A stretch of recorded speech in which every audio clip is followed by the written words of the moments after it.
Ada 13 keluarga yang namanya tidak masuk daftar orang kaya di dunia, sementara sejak 150 tahun yang lalu, keluarga tersebut sudah ruling the world. Mereka namanya tidak masuk karena mereka punya usahanya pakai trust fund, trustee, shadow banking, karena mereka kebanyakan adalah pemilik lembaga keuangan. Mereka banyak di belakang VC atau venture capital, di belakang PI atau private investment company, payment system, investment banking, offshore banking, tax haven, dan bank konvensional. Nama mereka tidak terdata di mana-mana, namun ada di mana-mana. Strategi mereka cantik di dalam memainkan dunia finansial. Negara bahkan tunduk di bawah mereka. Merekalah aslinya yang disebut globalis. Kalau oligarki itu wilayahnya hanya ada dalam satu negara. Oligarki untuk berkuasa harus pegang kendali sebuah pemerintahan. Siapapun penguasanya, oligarki pasti bermain di sana. Pasti mepet, pasti ada fulus yang dimasukkan ke penguasa. Kalau globalis di atas oligarki.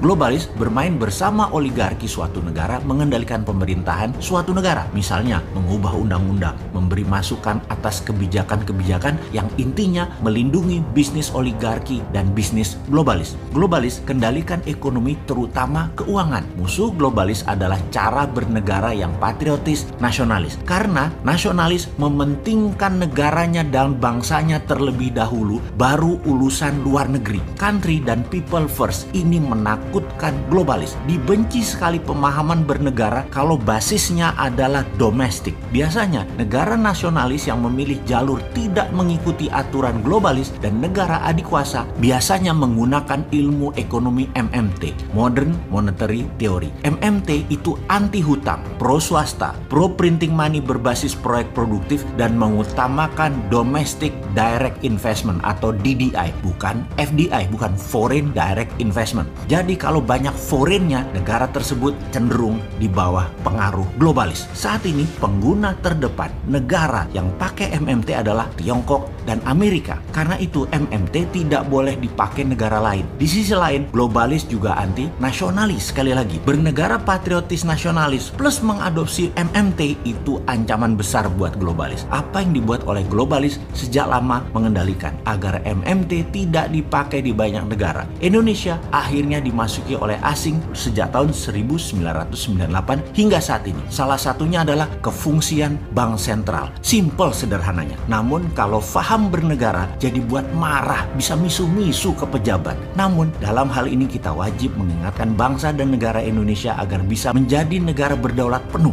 tidak bergantung asing. Yang dilakukan IMF sebagai perpanjangan globalis dan dolar sebagai leng arm perpanjangan Amerika adalah bank sentral meminjamkan negara kalau perlu uang. Jadi BI sejajar, bahkan lebih atas dari negara. Pemerintah siapapun kalau berkuasa minta uangnya ke BI atau negara lain ya, minta uangnya ke bank sentralnya. Itulah aturannya dan itu harus ditaati. Kalau negara patriotis nasionalis pemimpinnya atau bernegaranya seperti Trump deh yang akhirnya kotak suara globalis mengalahkan dirinya, dan semuanya ini persis seperti usulan kita sejak 3 tahun yang lalu di dalam bernegara. Di dalam Mardigu Nation, bank sentral akan dibubarkan statusnya dan akan diletakkan di bawah Kementerian Keuangan, menjadi sejajar dirjen, hanya jadi dirjen moneter. Di posisi ini, negaralah yang mencetak uang, bank sentral yang meminjam, bukan terbalik seperti saat ini di mana kita takluk di bawah IMF globalis aturannya. Kalau negara yang terbitkan, IMF bisa apa? Bank sentral pinjam.